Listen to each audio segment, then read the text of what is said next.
those joining us here at the Wisconsin Energy Institute, and welcome to those joining us online. This is your first time for one of our sustainable energy seminars here at the Wisconsin Energy Institute.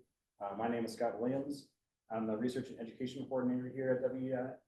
And the Sustainable Energy Seminar is held every other week during the fall and the spring semesters with the goal of bringing together many different disciplines across campus and beyond to highlight cutting edge energy research and to understand and showcase how different disciplines understand energy challenges and develop solutions.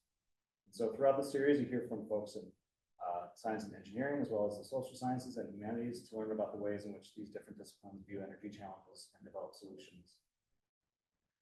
This seminar is open to the public, but it's also a course for students in the Engineering for Energy Sustainability Certificate, as well as Sustainable Systems Engineering. And it's presented in a hybrid format. You're always welcome to join us here at the Wisconsin Energy Institute or join through the Zoom webinar. And we do have folks, both students and as well as members of the public class, both in person and online. For those online, you can use live captioning to get a transcription of today's talk. You can just click the show captions button there. And if you are joining online, if you have a question for our presenter, please use the Q&A and I'll flag him down if there's a question either during the presentation or following the presentation. You'll have Q&A there as well. With that, I'll introduce today's speaker.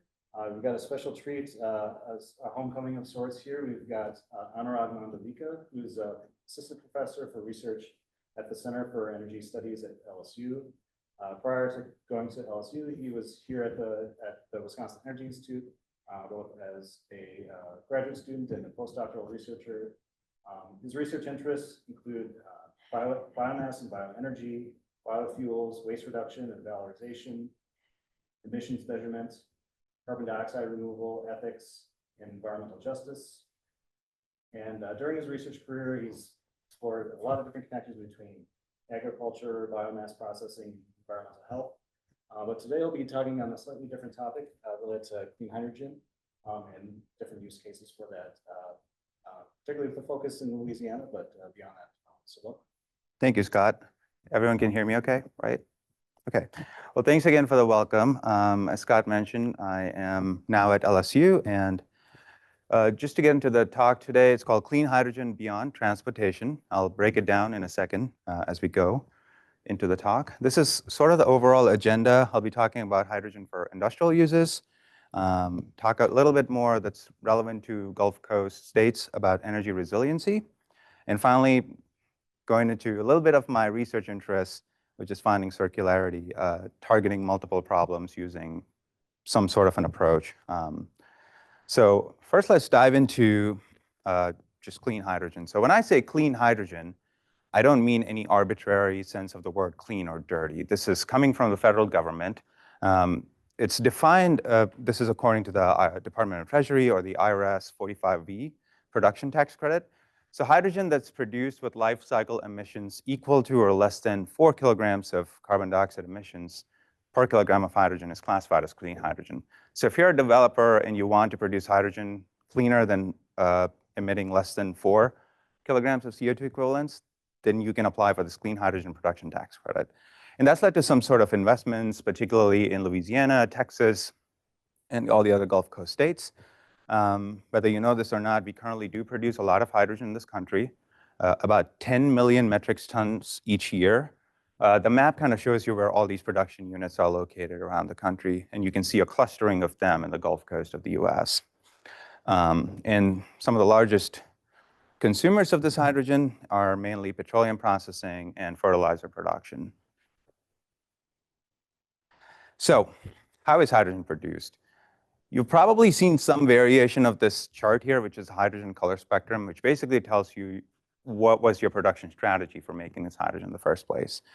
So over 95% of hydrogen produced in the US today is made from steam methane reforming. So you take natural gas, you split the methane in it into hydrogen, produce carbon monoxide. There's a second reaction called the water gas shift.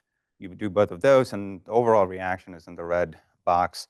Basically, you produce hydrogen and carbon monoxide or carbon dioxide as a byproduct. Now that's called gray hydrogen.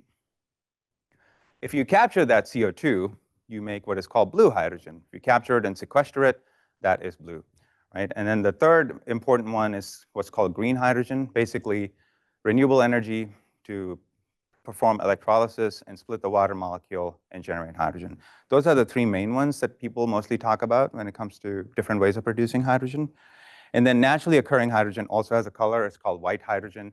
These are very arbitrary classifications for colors, but just know that they exist and people refer to these when they talk about hydrogen in a clean economy. So white hydrogen, we don't know of a lot of that occurring in the Earth's crust, but that's an ongoing area of research. So this talk says beyond transportation, so let's deal with that thorny issue first. So when everyone hears about hydrogen, they're like, okay, they're talking about vehicles, right? So the first real hydrogen-powered vehicle is the Honda FCX Clarity, came out in 2008. Well, when I say first, it was preceded by the airships of the past. Maybe not the best representation for a hydrogen-powered economy, but hey, we need to mention this. But I think it's arguably still a better track record than that of Boeing.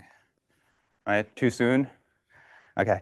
Today on the market, you can buy these fuel cell vehicles that are currently available. The concept is very similar to that of an EV. You recharge with hydrogen, you run it, and then you deplete it, and you fill up again. So it's similar very much to like a Tesla Cybertruck, for instance, shown here. That looks about right. Okay. So it's very similar in concept to that. You can also burn hydrogen directly. I'm into motorcycles. This is a prototype Kawasaki as a direct combustion for hydrogen. That's another way of doing it. The big challenge with transportation, I think, is the infrastructure and the lack of fueling stations. So I pulled this map from the DOE, and you can see where all the majority of the fueling stations are located in California, and one in Hawaii. So this is probably not going to catch on anytime very soon in Louisiana, for instance. And there's some research backing up this argument that if you are going through the trouble of producing clean hydrogen, there's some better uses for it and some not as good uses. I don't necessarily subscribe to poor and terrible kind of terminology, but I didn't write this report. I'm just using what they presented. But there's some consensus on what are better ways of using this hydrogen, primarily for refining, ammonia production, steel manufacturing, all that good stuff. So let's dive into that a little bit. This is from the assigned reading that was in Argonne National Lab report. The DOE's kind of gone to the trouble of identifying these are the different sectors or consumers if you were to produce clean hydrogen this way. And we won't go into all of those, but we'll talk about a few of those that are relevant to Louisiana. So you might say, Anurag, well, it's all fine and dandy. You live and work in Louisiana, so you can care about there, but why should I care? I only go there for Mardi Gras and I'm done. Well, I'll tell you why. We are a very big industrial and manufacturing hub that serves the majority of the country. In terms of ranking, we rank number 5 in energy production, number 3 when it comes to natural gas production, number 11 in crude oil, and chemical shipments, we rank number 6. So we have a large petrochemical corridor in South Louisiana that services a majority of the nation. If you have any kind of plastic product in your hand right now, likely a small component of it came from Louisiana. The other interesting statistic is the energy consumption per capita. We rank 2nd in the country, just behind Alaska, very close to Alaska. Now, the weather isn't all that bad, right? It's a little hot in the summers, and that's about it. It turns out a lot of that consumption comes from our industrial sector. Now, these two charts compare US energy consumption versus that of Louisiana. Industrial consumption for the US as an average is about 32%, right, as a sector. If you contrast that with Louisiana, that's about 2 times, or more than twice, that is consumed by the industrial sector. That's where that per capita consumption number comes from, even though it's really not per capita, but it's coming from the industrial sector. That also translates into emissions. Again, the industrial sector in Louisiana can be accounted for about 58% of total emissions compared to about 20%. That's 3 times the amount. Correct. CO2 equivalent. Thank you. Is the salt concentrated in the corridor between Baton Rouge and New Orleans? For the majority. There's some other pockets too, but yeah, that's where the majority of it is. Yes. Oh, just to repeat to the online crowd, the question was, is this all concentrated between Baton Rouge and New Orleans? So we've seen these efforts to decarbonize. There have been new investments that have been announced. And if you look at the bottom chart, the gray bars reflect clean energy transition type of investments that have been announced. And at some point, they even match current legacy investments into oil and gas infrastructure as well. This is not to say that all of these will go into production, but it should give you an estimate of the interest in this area and why people care about, when it comes to decarbonization, we should focus on the Gulf Coast and Louisiana in particular. So with that, I hope I've convinced you to pay at least a modicum of interest in Louisiana. Any questions so far? All right, chugging along. So this is the analysis that we did that I really want to focus on a little bit. We looked at 3 different current production cases and 3 potential future uses for hydrogen or clean hydrogen that will be produced in Louisiana. So the idea is to put what we currently use in context with what might be some potential future uses. And this is done with my colleagues at LSU, who were super instrumental in getting this work done. So I'm going to focus first on ammonia manufacturing. So as you all know, ammonia is used for primarily fertilizers, right? About anywhere between 75 to 90% of global ammonia production is used for fertilizers. The remainder of it goes into chemicals, plastics, and there are some alternative energy applications also for ammonia. Ammonia does not have carbon in it, so you can burn it and not produce CO2, for instance. That's the idea behind it. Primarily produced using the Haber-Bosch process, and it turns out that Louisiana accounts for about 33% or 1/3 of total ammonia produced in the entire country. We actually have the largest ammonia production complex in the whole world.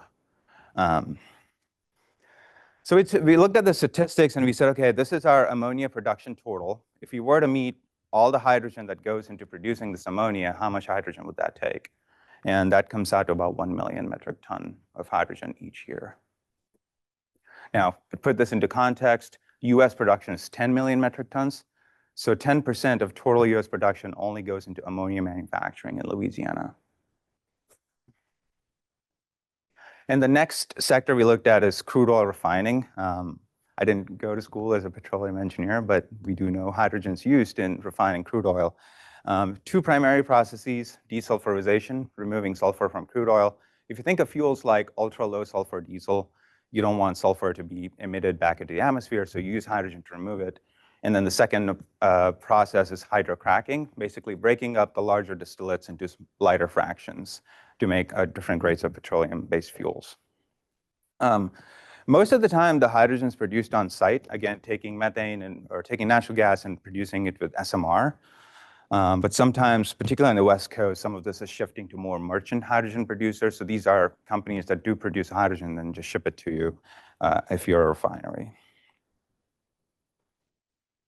And the graphics here show, like, even though the number of refineries has been in decline in Louisiana, they're refining a lot more as time goes on. The distillation capacity has been increasing.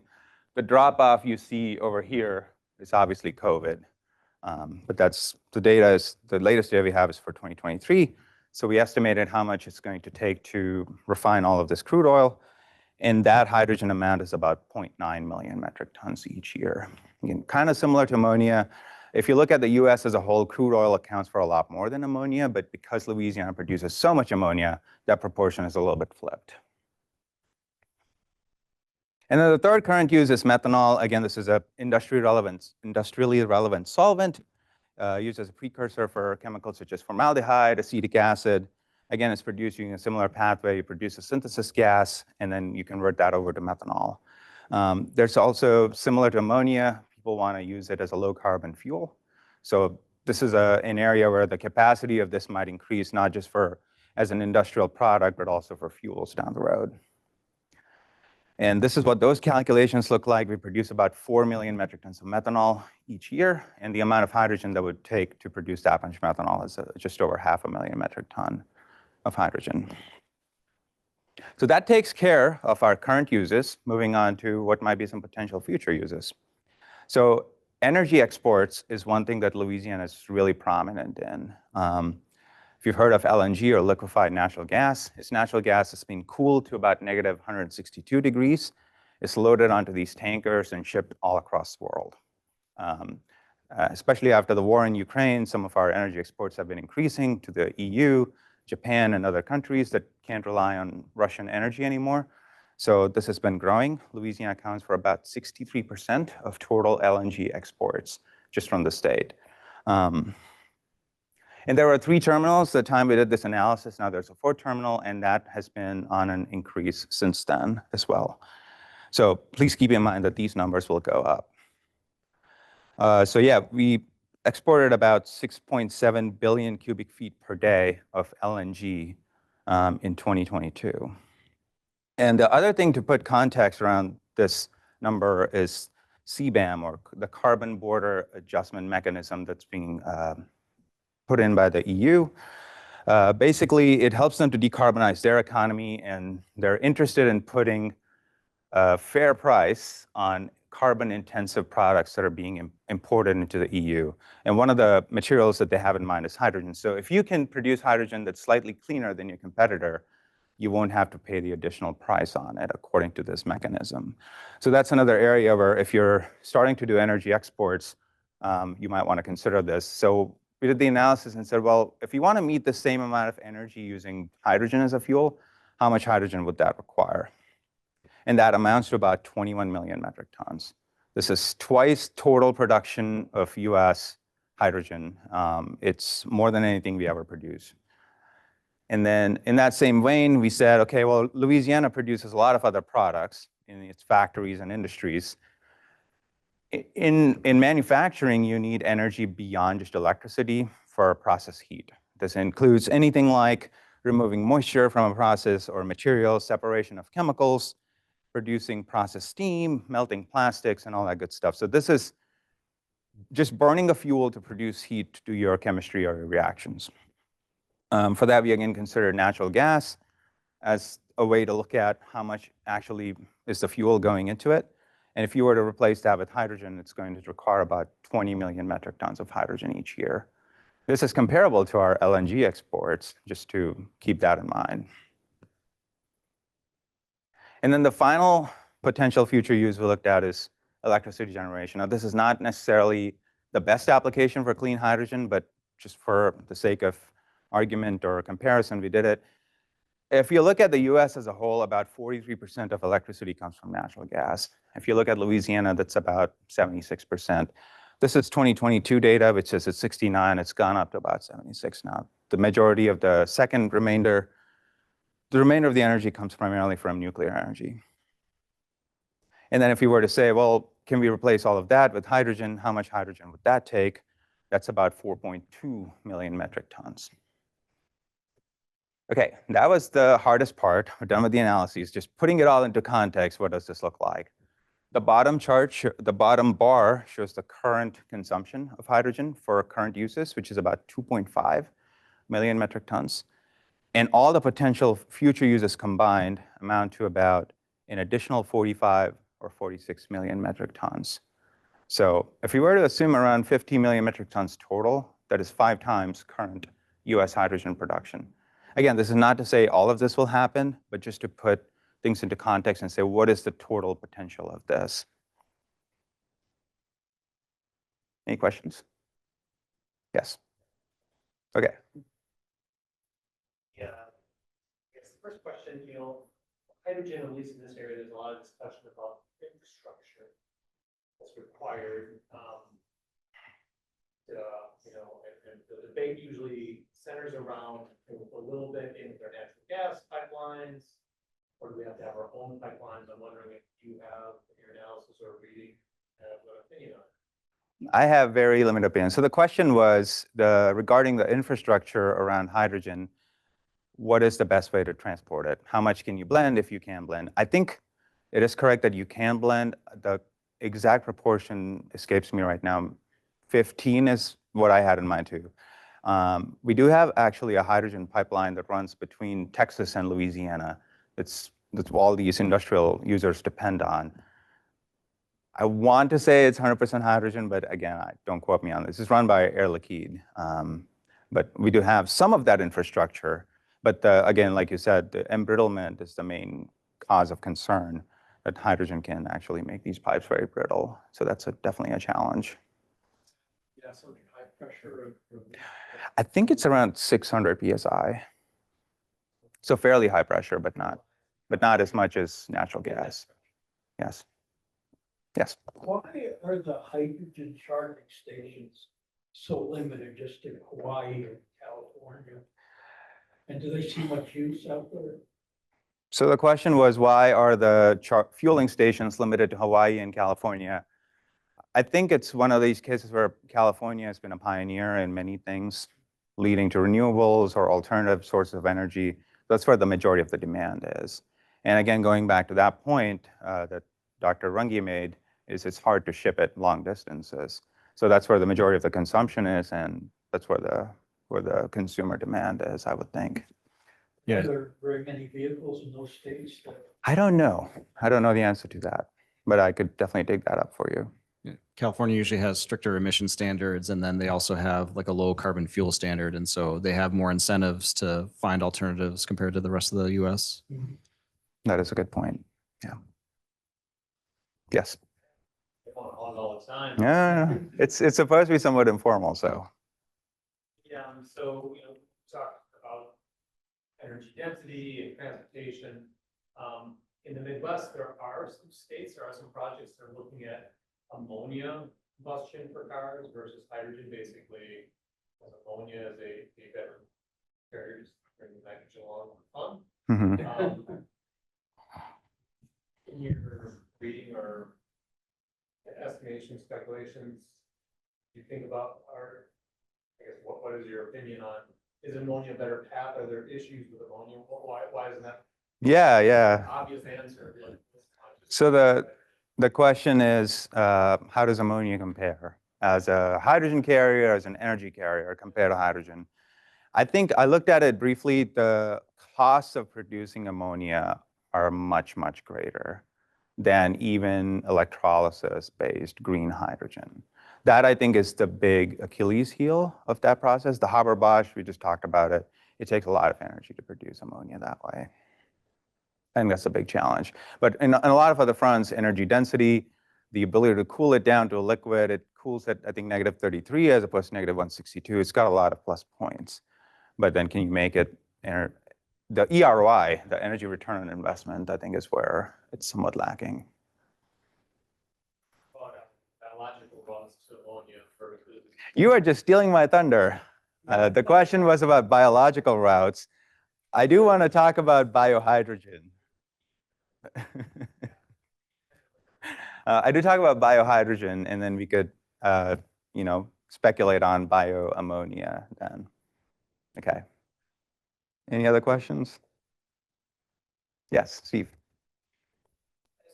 Feel for how costly it would be to switch LNG or manufacturing electricity? Is one of them much more costly than the other? Would be the opposite, right? Are you saying which is a costlier sector to switch over or transition over? Yeah. I don't know. We have not looked into that at all. I know that hydrogen is better suited for high temperature applications in manufacturing. So maybe there is an easier switch there compared to the primary challenge with doing the energy export route is you have to cool it down, and hydrogen cools at a much lower temperature than LNG or than natural gas. So you have a lot more costs in there, and your boil-off rates, which is when it escapes after being refrigerated, those are also greater with hydrogen. So I'm guessing there's a lot more, because the supply chain is so big with LNG, there's a lot more issues there compared to like converting over manufacturing energy into hydrogen might be a simpler route. Again, speculation. Okay, yes, sorry. In which category does the hydrogen lie that is provided through commercial gas producers like Air Liquide or Matheson or others? I mean, you mentioned several different categories of hydrogen. Do you mean like as a supplier? Right. They would be a merchant supplier. So they produce hydrogen just like everybody else using natural gas, and they would supply to these industries. And depending on where you go in the country, that is more or less about how they receive their hydrogen. most of the time facilities have the steam methane reformers on site, so they can just take the natural gas that's coming through the pipeline and convert it to hydrogen. But then Air Liquide would probably be a company that would be a merchant hydrogen supplier. Did that answer your question? Also, some of the commercial gas suppliers, they make available these small hydrogen generators. How efficient are those? Do you have any? I have no idea on that. I was not aware of that. Right, no. How small are small? They're small, they run with distilled water. They supposedly can produce high purity hydrogen. Oh, you mean like electrolysis units? I believe that's what. they Okay. do. Got it. I'm not aware of those. Mhm. Thank you. All right. Moving on if there's no other questions. Okay. So yeah, this is, again, bringing this schematic back up to see where we fit. We looked at a couple of choices that are probably good to excellent where they lie. And then again, people don't consider necessarily power generation being a great use of clean hydrogen, but that's again, beyond the scope of what we did, but just to put things into perspective. So the second topic I want to talk about, the Gulf Coast is also known for. Again, this is a kind of an unfortunate period or coincidence that we're talking about this when all these hurricanes have been battering the East Coast, and now Florida's batting down to face Hurricane Milton. So this is an important consideration and part of where my interest in biological or bioeconomy type of stuff begins. So yeah, energy resilience is a big issue, particularly in the Gulf Coast states.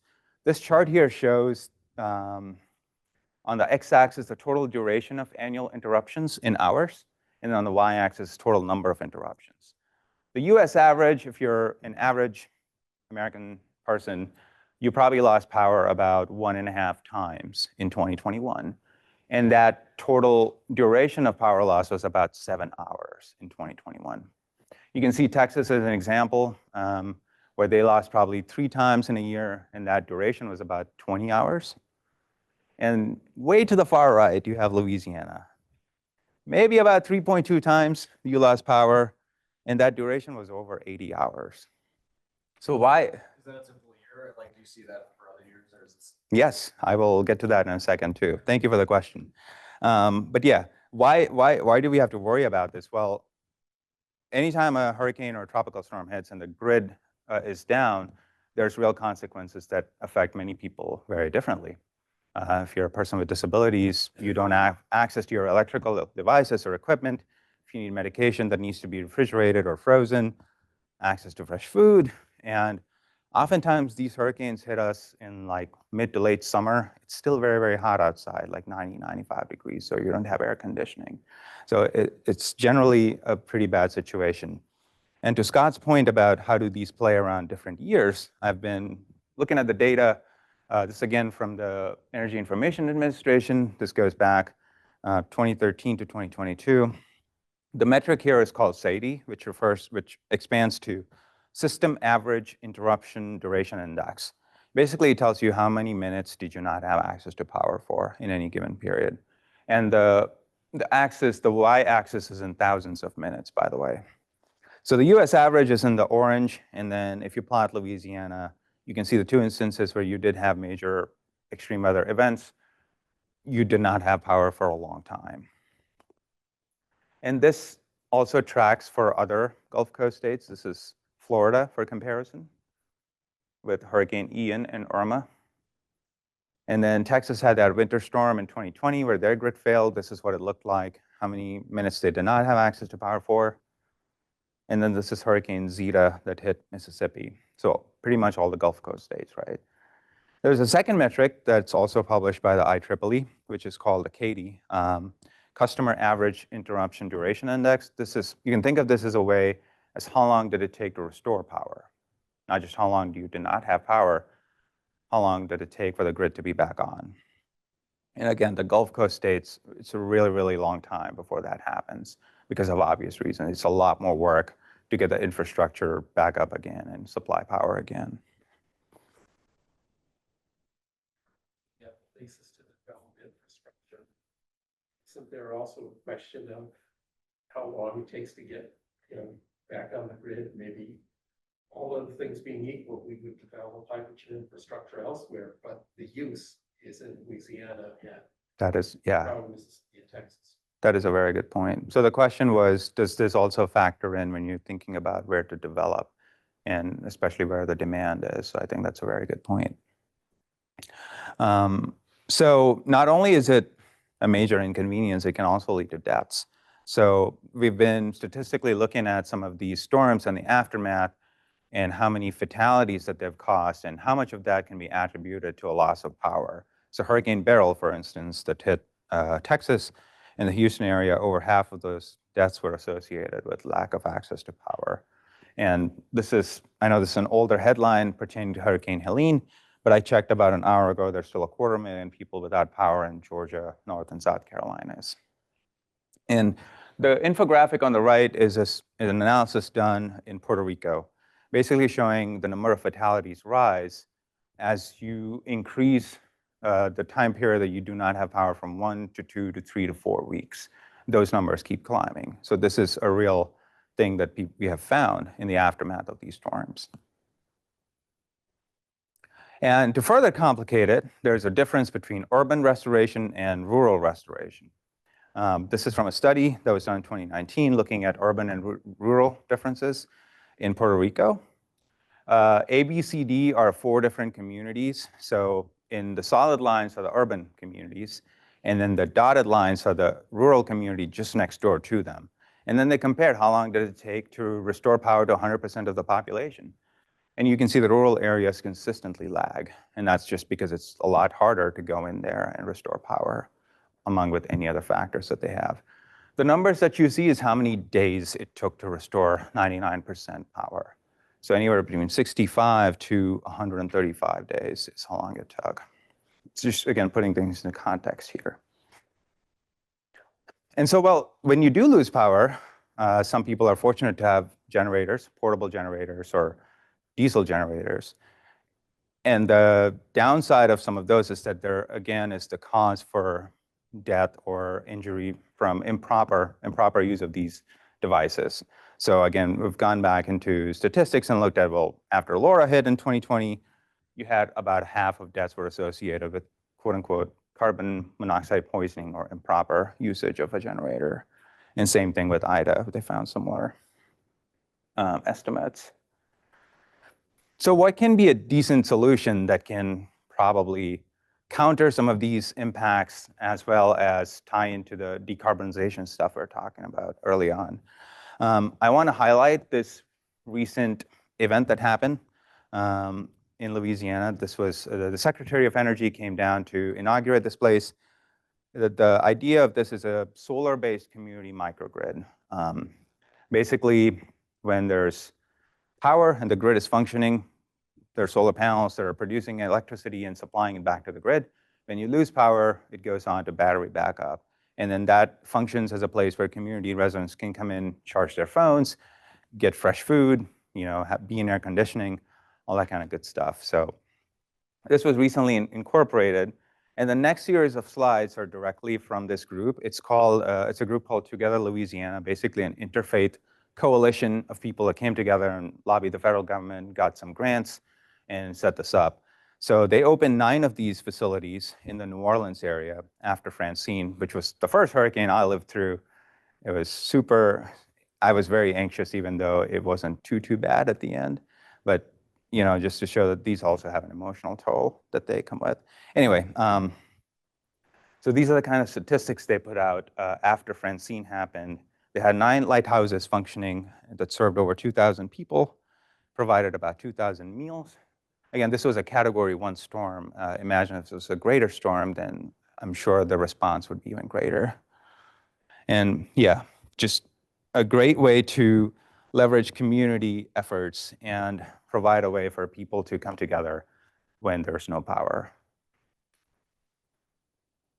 So my question is, as a researcher, can you leverage the concept of the bioeconomy to accomplish something like this and achieve multiple goals?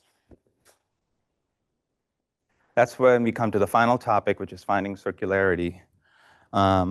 Basically, it comes from this executive order on advancing biotechnology, biomanufacturing, Innovation for a Sustainable, Safe, and Secure American Bioeconomy.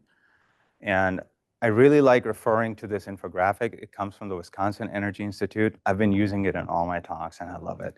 Basically because it does such a good job of showing, well, where can your renewable feedstocks come from, your agroforestry waste and residues? And then the idea is, can you produce all the products we take for granted today? And can you cut back some of that, the fossil fuel consumption that we rely on? And the question might be like, well, is there enough biomass? I think the answer would be potentially yes, depending on where you are. This is the billion-ton 2023 study that got released earlier this year by the Oak Ridge National Lab, Department of Energy, and USDA, a combined effort. Basically, it suggests that there's between 1.1 and 1.5 billion tons of biomass available in the United States each year that can be sustainably collected. And then they go into different market dynamics and scenarios. I won't get into that right now. But basically, we can look at what this looks like for Louisiana. We can plot it out between agricultural residues and forestry residues or logging residues for different scenarios. I've done it for both near-term and mature market medium. The mature market medium is basically just imagining the future 2050, where you have moderate market pull and a moderate supply push. So what is probably evident from here is that these are all in rural parishes. Parish, by the way, is the same as county, but in Louisiana, we don't do counties, we do parishes. But they're all located in rural areas. And just to bring hydrogen back in, this is an analysis we did looking at different ways of producing hydrogen, what it costs, and what is the carbon intensity, so the life cycle greenhouse gas emissions from the literature. On the very left, you have gray hydrogen, the way we currently produce it. The cheapest way to produce it costs around $1 per kilogram of hydrogen. And you can see the emissions, on average, are 10, literature is anywhere between 9 to 12 kilograms of carbon dioxide per kilogram of hydrogen produced. That's on the very left. If you keep going down the line, blue hydrogen, a bit more expensive, but much lower emissions. Again, this is carbon capture. The additional energy comes from investing the carbon capture effort into it. And then there's green hydrogen, still lower emissions, but also somewhat high cost of production. And then the last four on this here are what is biohydrogen. So basically take biomass, either ferment it, digest it, or gasify it and produce hydrogen. And I like the one on the very end, which says AD plus SMR, which is anaerobic digestion, followed by steam methane reforming. So you can anaerobically digest biomass-containing waste, produce biomethane, and then convert it over into hydrogen. So that's one potential way that my research is heading into. So any Mad Max fans here? Okay, remember Mad Max 2? Bartertown, Beyond the Thunderdome. So Bartertown is powered by swine manure. The town is run by it. All their big V8s are run by biomethane coming from these pigs. Looking at it qualitatively, I don't think there's enough pigs to run all those V8s. But you got to give them credit for imagining a sustainable way of producing fuel in a dystopian future. So very good for the 1980s. So kind of putting these pieces together, if you're in these rural coastal parishes or counties, can you leverage different types of biomass feedstocks, be it from seafood processing industries or shrimp production, all these fats, oils, and greases that are coming from these sources, and the agricultural residues, and if there's any forestry, those biomass residues, instead of just letting them sit and decay or deteriorate, can you do something like building biohydrogen hubs in these rural areas? Just consider like a big anaerobic digestion facility. The concept is similar to a solar microgrid that we just talked about. In regular times when the lights are on, this facility is producing hydrogen or methane and supplying to the industrial users that do use hydrogen, which allows them to decarbonize their process chains. And then when you do have a tropical storm and the grid is down, these can be turned back on to produce electricity for the community that they can rely on. Now, have I done any work on this? Not yet, but I'm in the process of. Yes, Mary? Smelly. What's that? How smelly are they? Okay. The question is, how smelly are they? The answer is, depends on how well your nose is tuned to. I don't consider many things smelly anymore because I did do a postdoc working on livestock and swine manure. So it's okay, but the seafood stuff, it does register on my nasal alarms. It goes off. I can't handle that stuff. So I'm looking for people to work with me in this area. If you can handle the smell, you don't worry about it. I'm just kidding, but as a concept, this is what I'm working on and trying to figure out if this can be envisioned in a state like Louisiana, where region-specific challenges, and obviously this will change depending on where you go and depending on what type of materials are available and what the demand is like in your state or in your region. Okay, lagniappe, we're coming to the end. For those that don't know, lagniappe is just a little extra, a little bit on top if you're French or if you're Louisianian. So imagine going to Babcock, getting a sandwich and getting the pickle on top. That's what I'm talking about, the pickle. So we need to talk about this, about environmental justice. This is from a recent analysis or white paper that our department put out, just comparing what fraction of population is identified as disadvantaged according to the Community and Environmental Justice Screening Tool. If you look at the US as a whole, about 32% of the population is considered disadvantaged by one or more clauses. Louisiana ranks 6th. We're about approaching 50%. Oklahoma is close to 75%. This is a product put out by the White House. You're welcome to go on the web and look it up. And you can go to each county or a census tract and you can see which are the factors that the people are affected by to be considered disadvantaged. And there's some sobering statistics, but the main takeaway is like the flip side of our large industrial and manufacturing base is that we do also have pollution and that also impacts human health. So I think when we're talking about these concepts of biohydrogen and transitioning to a bioeconomy, we really need to ensure that we do not repeat the same mistakes that we did before. And particularly focusing on fence line communities, these are communities that border or are adjacent to these facilities, and give them some say over how the development goes in and how they can be a part of that conversation. And what that means for researchers like me is to work with more qualified people in the humanities who know how to do this role and who have been doing this for a long time. And that is the end. Thank you. Thank you. I usually talk fast, so I hope we don't have a lot of time left over. Yeah, we've got a few minutes left. We did have a question relating to maybe the earlier slides on hydrogen. So if you need to back up, just giving you a heads up. So Raj online asks, how does hydrogen for process heating compare with the use of high temperature industrial heat pumps for process heating using available waste heat? How does hydrogen compare in comparison to heat pumps? I do not know, honestly, the literature on heat pumps enough to comment on that. Question over there? Yeah, why is Louisiana so hard hit by these hurricanes? Is that because so much of the state is so low lying? That is a good question. Please take this answer in consideration that I'm not a meteorologist or anything. That's part of the issue. I think parts of New Orleans are actually under sea level. Right. So flooding is a bigger threat there than elsewhere. Although we did see with Helene, that doesn't 100% always bode that way.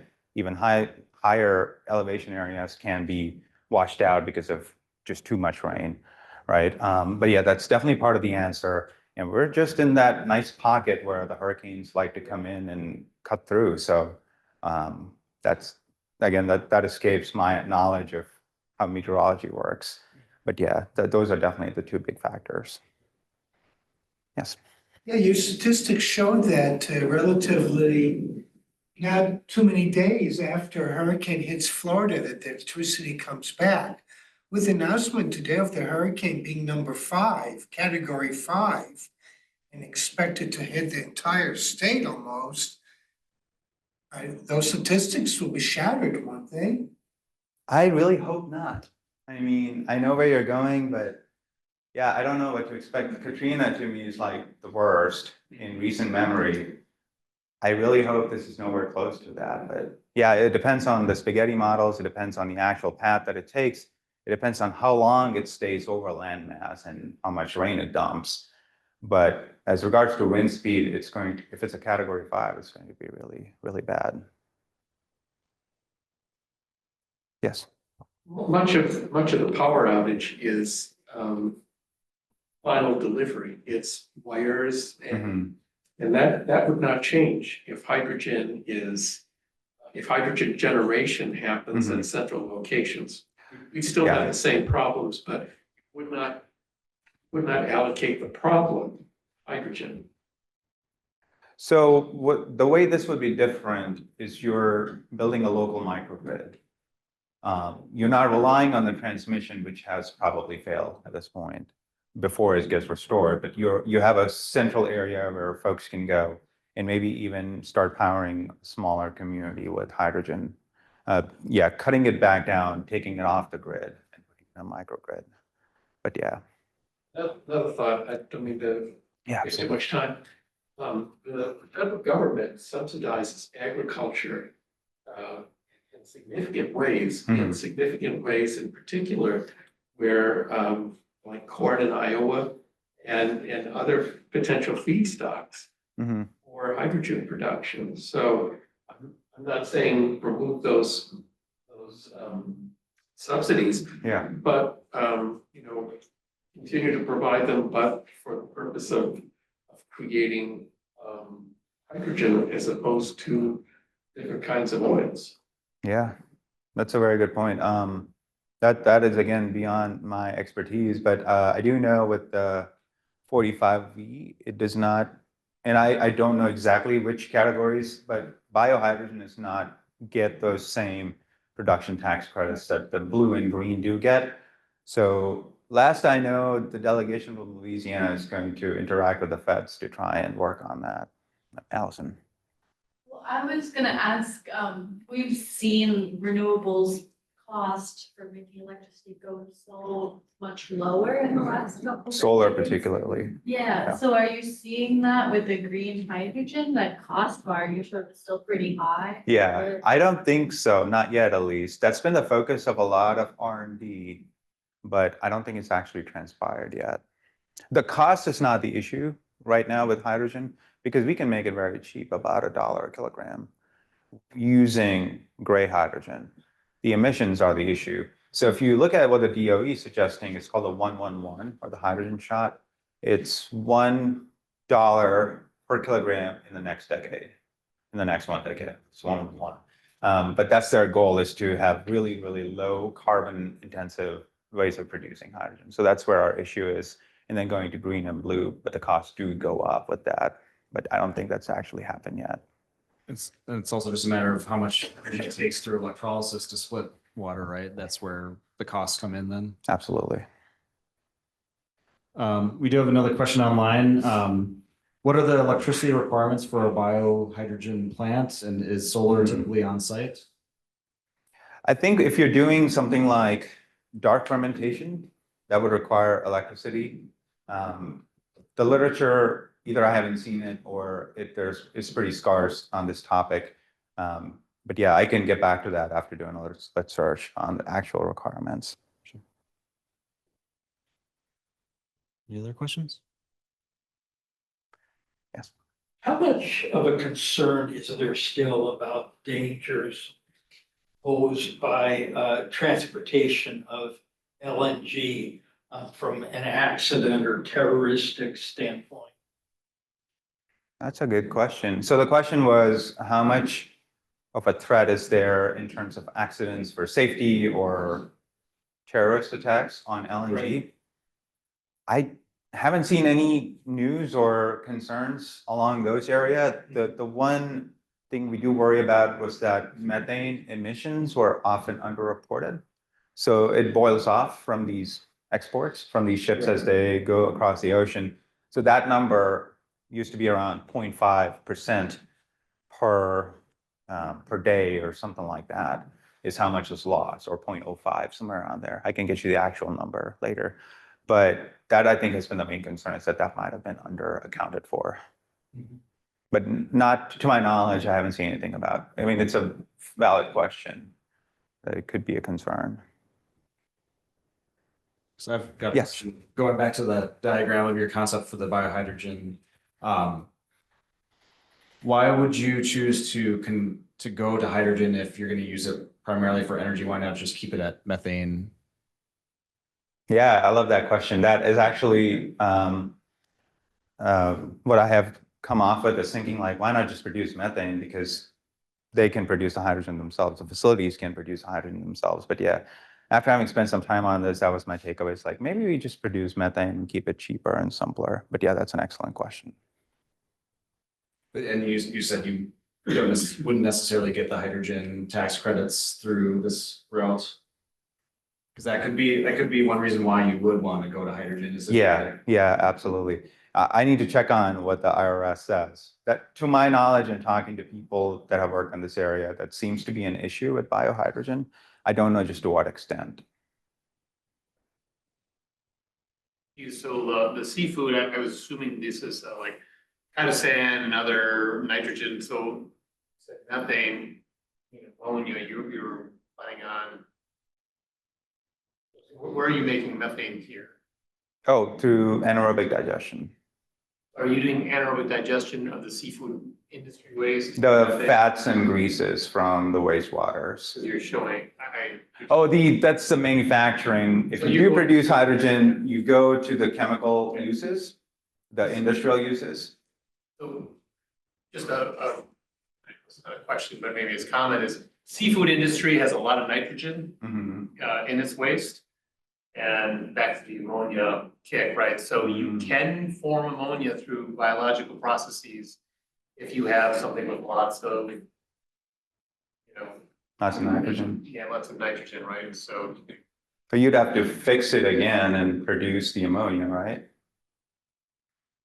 just make ammonia and just like you can just, make methane, you can make ammonia, you can make both of those and then just. Got it. All right. That's why, I mean, I was, it's just, there's a lot of seafood industry waste. We do have a seafood industry that produces wastewater. So this is a way to leverage all the different types of residues we can generate as an ag industry I got it. All right. and see how they can be combined to solve multiple problems. This will probably be a drop in the bucket, but it should point the way to a longer conversation about imagining these things at scale. Yes, Mary. So this is the United States. How about the rest of the world For hydrogen? and or any of the other biomechanisms that you've proposed? That's a very, very good question. So I think the statistics I have, globally, we produce about 70 million metric tons of hydrogen, and about a seventh of that is produced in the US. I have seen some efforts towards biohydrogen happen in Europe. I can pull up that paper to see exactly where they are, but that's the only place where I've seen. Now, anaerobic digestion is not uncommon or new. We've been doing that in this country, in African and Asian countries for the longest time. So that is not a big problem or a big obstacle. But yeah, to answer your question, we do a little bit of biohydrogen. It's a more newer thing or less considered until now. But we've been doing anaerobic digestion for a long time. Maybe not.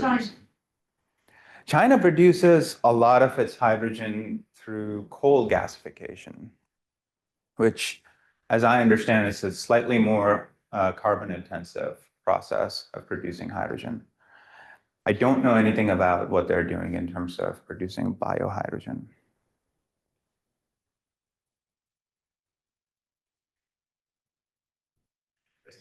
Calculation for the agricultural crop residues, does that take into account the amount you should leave on the land, or is it from So the question was, soil conditioning, basically? yeah, the question was, does the calculation for the crop residues take into account how much you should leave on the farm for soil health and crop yields, right? And so the original by BT, the billion-ton study, did take that into account. I don't know what fraction they came up with, but those agronomic factors are built into their analysis.